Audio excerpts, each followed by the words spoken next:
Hey guys, welcome back to PintheQ Productions, PintheQ Podcast. We are in New Hampshire at this fire department in Littleton. Cap, thanks for having us on the show. Hey, thanks for coming. Appreciate seeing you. Absolutely. So, Cap, tell everybody who you are.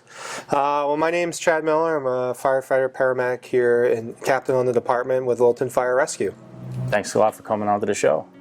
So, the one thing I noticed about your department, which I like a lot, is the fact that not only is it somewhat of a bedroom community, you also have a lot of other facets going on here. So it's a rural slash community. Plus you have the downtown section too, which is awesome. Talk to me a little bit about that for you guys. Yeah, it's Littleton's a community that's kind of going through a little bit of a rebirth in rebranding with its downtown area, riverfront district, and so we have a mix of what would be like a New England urban type setting, right? And then more of a bedroom community type setting, and then a real rural type setting. So within 4 minutes, you can be in any one of those different environments. And I think it makes it a really fun place to work these days. And you were telling me off camera that that's something you like a lot about Littleton. Yeah. So especially, you get a taste of a little bit of everything. Right. I enjoy being in the woods and being in some quiet places, but you also get the fun here of kind of being in a downtown area that's really vibrant and full of people. Right. Cap, talk to me a little bit about your past, because you were doing some pretty cool stuff like avalanche rescue and that type of thing. Well, I used to work in an area that covered a lot of federally designated wilderness areas, so we'd be involved with like treating patients that were involved in avalanches or mountain rescues, that type of stuff, pretty regularly with New Hampshire Fish and Game. So that's a lot more in my past, but right. It was. But that's a benefit to the department now. I mean, you brought that experience here. You have mountains here.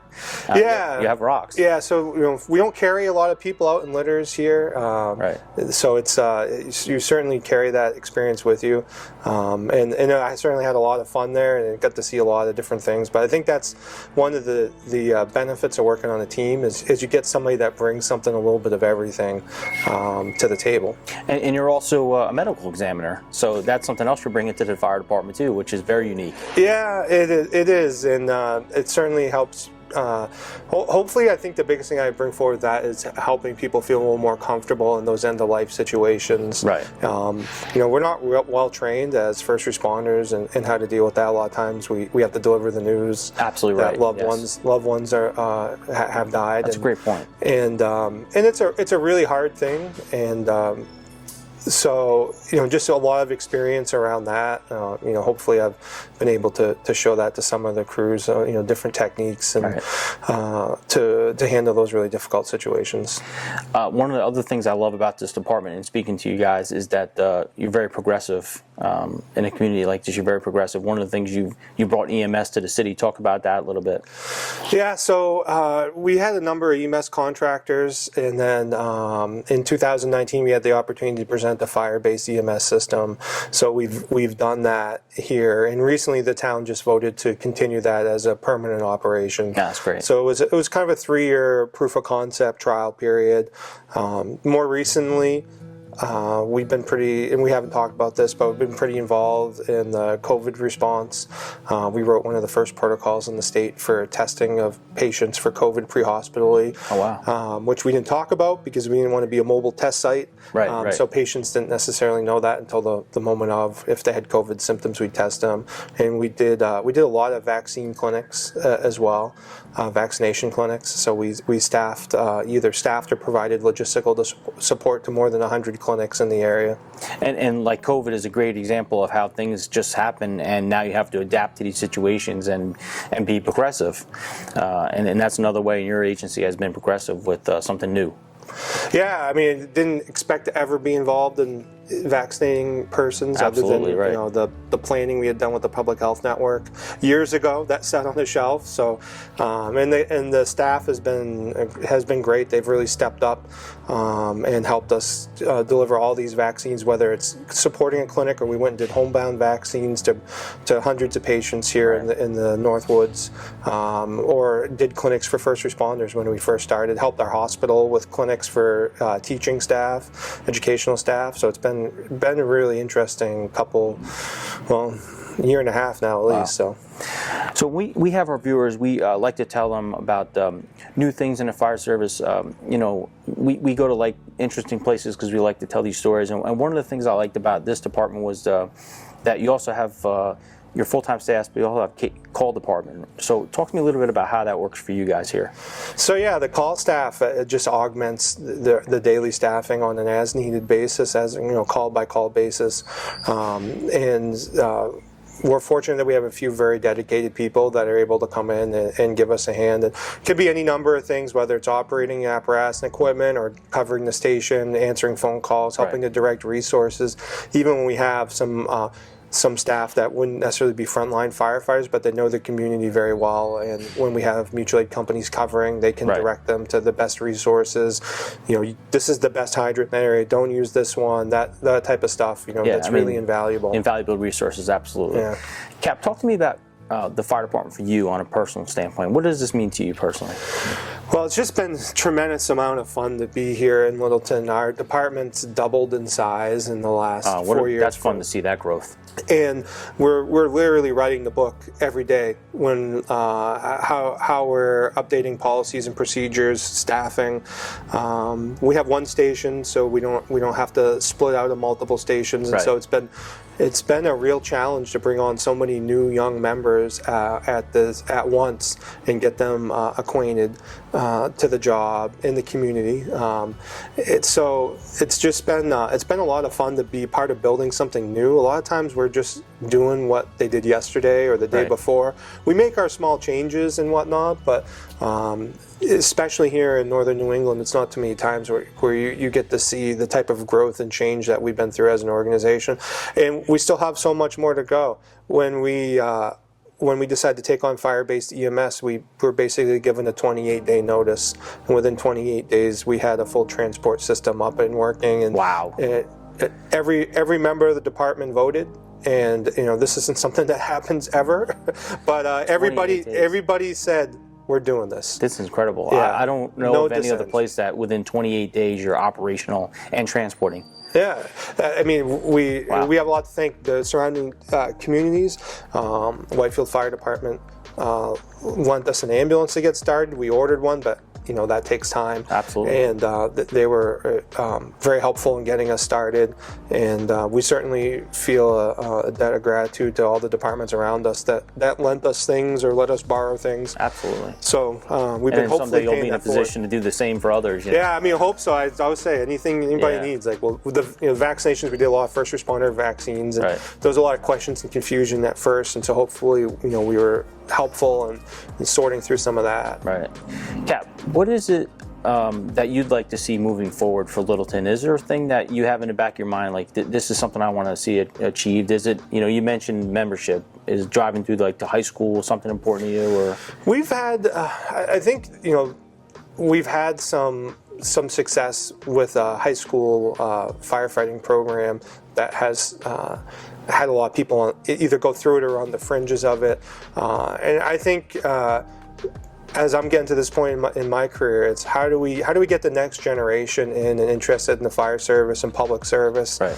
I see it with the law enforcement. Our law enforcement friends are really struggling with recruitment and retention because everything is happening in the country. Right. And we're seeing a little bit in the fire service as well. I feel like it's hard to get people interested in public service and making the sacrifices that you have to make to run a 24/7 operation like we have. So I'd like to see us working with area departments about what program can we come up with to get that next generation of public servants in place. That's awesome. Cap, I appreciate you talking to us for a little bit. Hey, and, thank you. Getting to learn a little bit more about what you do here as a captain, and of course the resources here that Littleton provides to its community.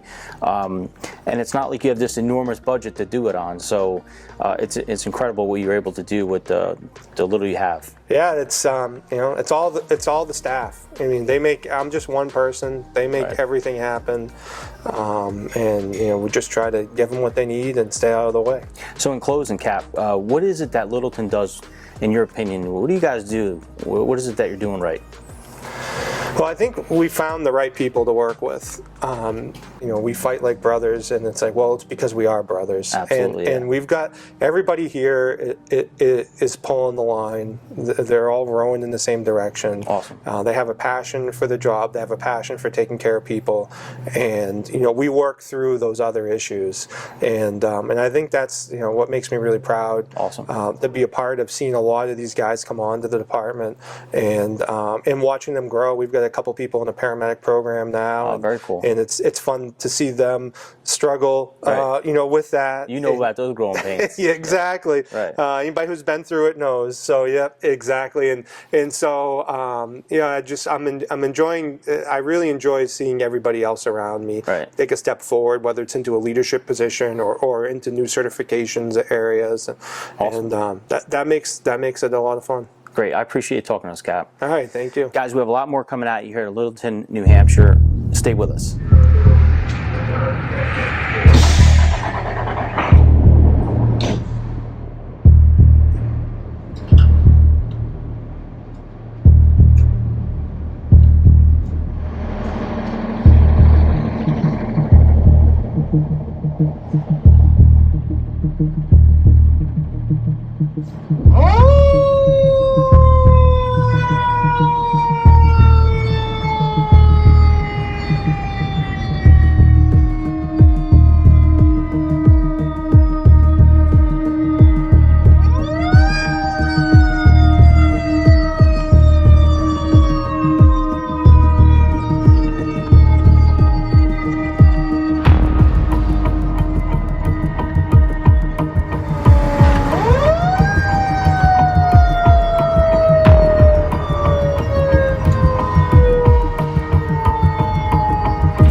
All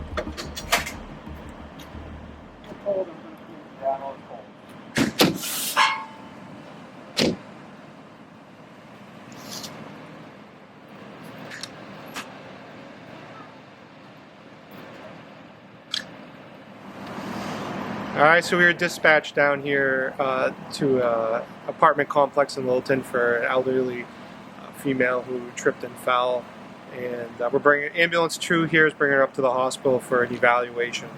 She's got a skin tear and a leg injury.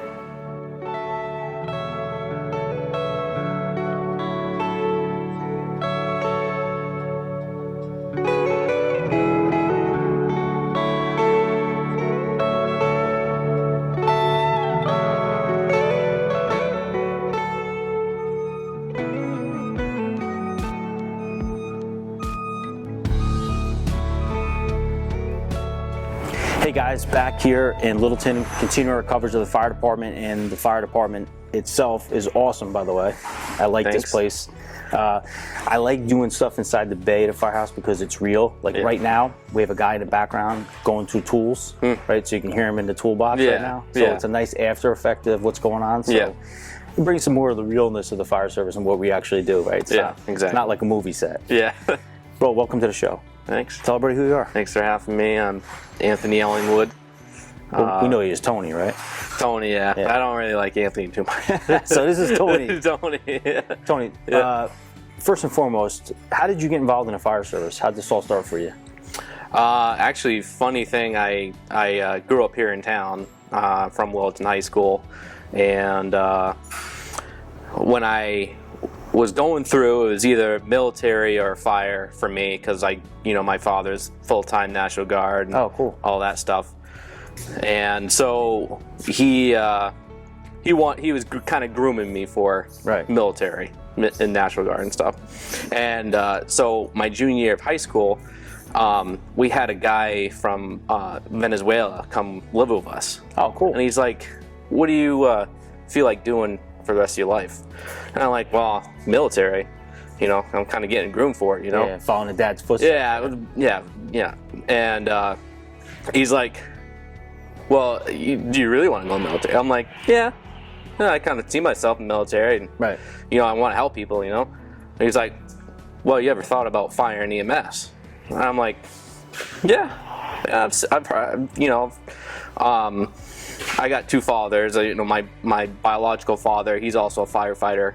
And stuff. So I grew up him being a volunteer firefighter and everything. So you got your dad. That's my biological father's a firefighter, and then the National Guard. So you had a taste of this. You had a taste of this early then. Yeah. So I kind of grew up, going back and forth and all that stuff. Right. And everything. So, and I thought about it more and more my junior year of high school, and I'm like. So I went to my guidance counselor. And I was like, hey, do you have anything set up for an internship for the, my local fire department? So what happened is they're like, no, we don't. But do you want to start one? And I'm like, wow, that's incredible. So I started the internship program here at Littleton Fire. No kidding. And so I got to talk with, I knew some of the guys, because my dad, he's best friends with some of the guys that are full-time here. Oh, cool. The guys that retired. So I knew a few of them already and stuff. I grew up with them and stuff with their kids and all that stuff. And so I got to come over here for an entire year, do an internship program. Oh, that's incredible. Here. And you're the first. And I was the first. And then my senior year, I kind of did the same thing, only for the first semester. And stuff, because I wanted to keep on doing it and now, would you all say that stuff. That bug bit you at that point? That bug bit me, yeah. After my first year and going on some calls, it was only fire. They didn't have EMS back then. Right. So, their call volume wasn't that, big. Gotcha. And stuff. But they still went on a good amount of calls and stuff. And so, I was allowed to ride in the back and all that stuff, but kind of the bug bit me. Absolutely. And then the cool thing about that is the guys here knew more than me what to do, because then now I'm like, all right. And I talked to my dad. I'm like, hey, I know that I want to go in the military, but I also want to do fire and EMS. How do you think I still want to help people, I told him. Yeah. And I told him, hey, you mind if I not go in the military and pursue my career in fire and EMS? And I'm still helping people. And he's like, you're still helping me. That's all matters. Yeah, and it's great that he was supportive to what you wanted to do and not kind of following his footsteps specifically, right? Exactly. So what happened from there, I talked to the guys here. It's like, hey, what do I do now? Where do I go from here? What fire school do I need to go to and all that stuff? That's the cool thing about here. They told me what to do. Right, so you have that help. So they had me the help. It's like, oh yeah, this is what you want to do. You want to go to the Lakes Region Community College. Okay. For fire science program. And they have living programs. Oh, that's great. And stuff down there. Yeah. Because they didn't have dorms. So I did exactly that. I listened to them. I enrolled in the Lakes Region Community College. I was a living in Chichester, next to Concord. Very cool. And I lived the upstairs of a firehouse, the volunteer firehouse, for 3 years. I checked that out in Maryland, and it's so awesome. I wish I had that when I was a kid. That was awesome. So you're going through college, right? And you get to live at the firehouse and hit every single call that they go on. Right. Best experience that you can ever do, And in lieu of rent, right? You're just going on the fire calls. Is that how it works? If fire and EMS, because they do EMS, they transport. And instead of paying your rent, you're just doing that, right? Yeah, it was free. Awesome, man. That's great. It was free. Awesome. I got to live upstairs at a firehouse for free. Yeah, it's so a good deal, it's like the best of both worlds. Absolutely. And you're learning it in Fire 1 because you get to go through Fire 1, Fire 2, and your EMT and everything through college. I did it all at the New Hampshire Fire Academy. Very cool.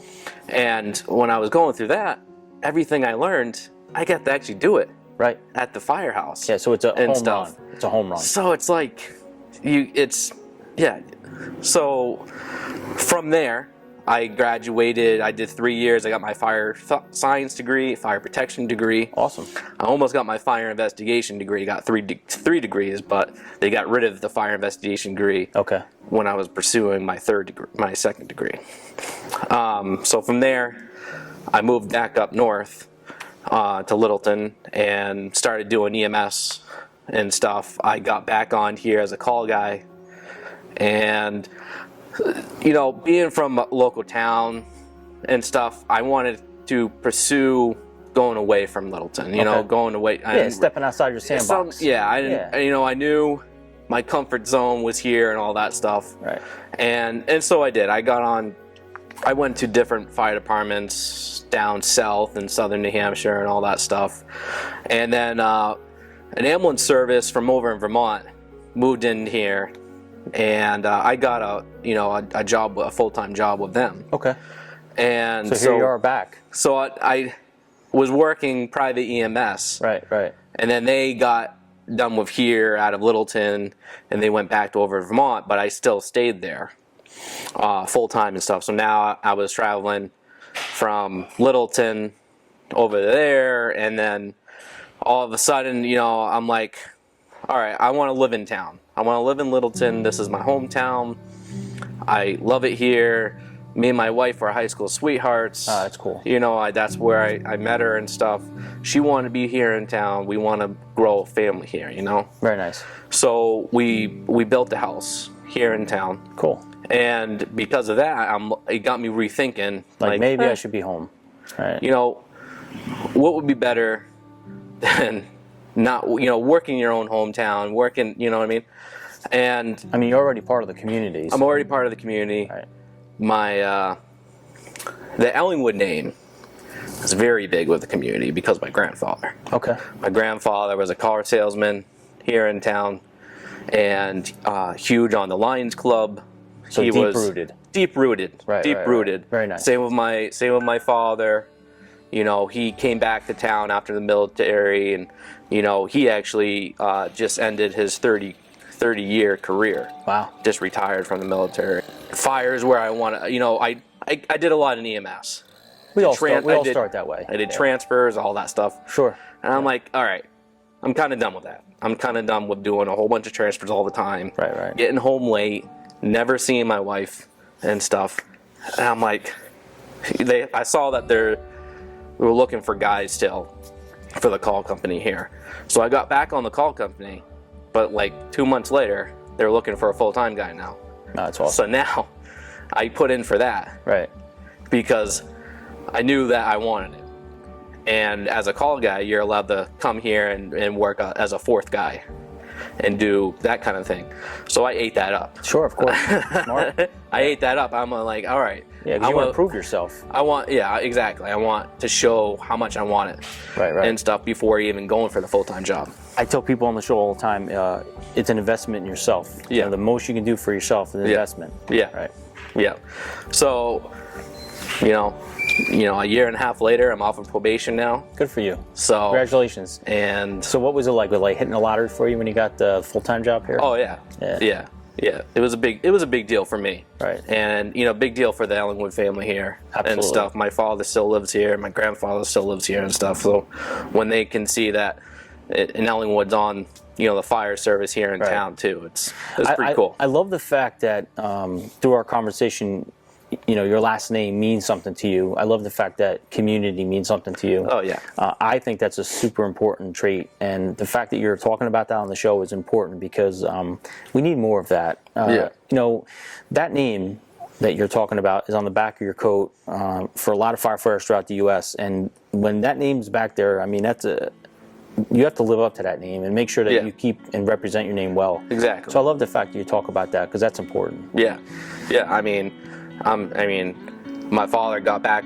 My grandfather is now in the nursing home and all that stuff. Okay. But my father, he picked up the reins for him for the Lions Club. Nice. And now so it's I generational. So it's generational type deal. And then now I'm in the Lions Club. Oh, very cool. I'm one of the youngest member. Cool. Very and cool. stuff.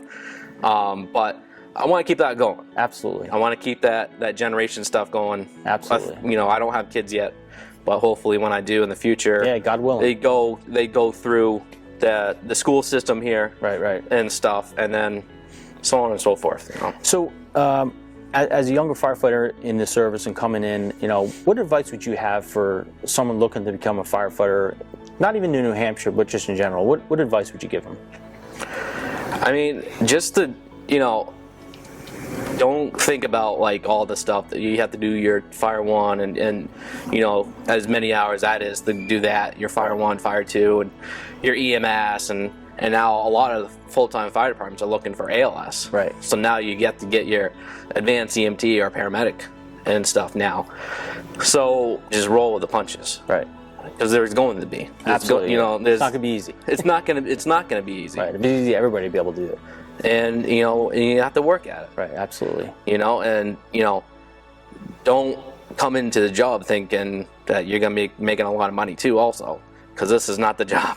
Right. That you're making a ton of money. And you said it's for your love for the community and for helping others. Yeah. That's really what this is about. I don't think anyone honestly gets into the fire service if they know any better. Yeah. Coming into this thinking they're going to be millionaires doing this, because that's certainly not the case by any means. Yeah. But, well, it was great talking to you. I appreciate sharing a few minutes with us. It was a pleasure. Absolutely. It was a pleasure. We're going to see more about this place shortly, so I appreciate it. Awesome. All right, guys, we have more coming at you here in Littleton, New Hampshire. Stay with us.